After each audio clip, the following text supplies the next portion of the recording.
Hello mga ka-fresh, ikaw tamanachi. Ito na naman po tayo sa Yakitori or Ihawa ng Manok. At umorder na nga po ako ng beer. Ang napakasarap at napakalamig na beer nila.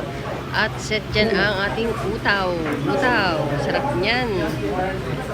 At syempre, sa order ko, hindi mawawala ang chicken wings. Pisaan ng lemon. At ito, yung nasa kaliwa, yung sausawan niya, yuzu kosho or yuzu pepper. Traditional citrus fruit, it is used to bring out the flavor and fragrance of Japanese cuisine.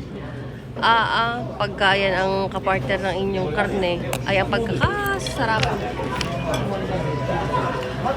Ito, ang pagkakainit naman dito. Dumali rin si kuya, binuksan ng oven. At ito na nga ang ating tebasaki. Sa dami ko na nakain na tebasaki, nakaw, lilipad na ako na rin. At saka ito, Diyos ko po, pagkakainit. Sadya na muna kayo. Bye, sayonara.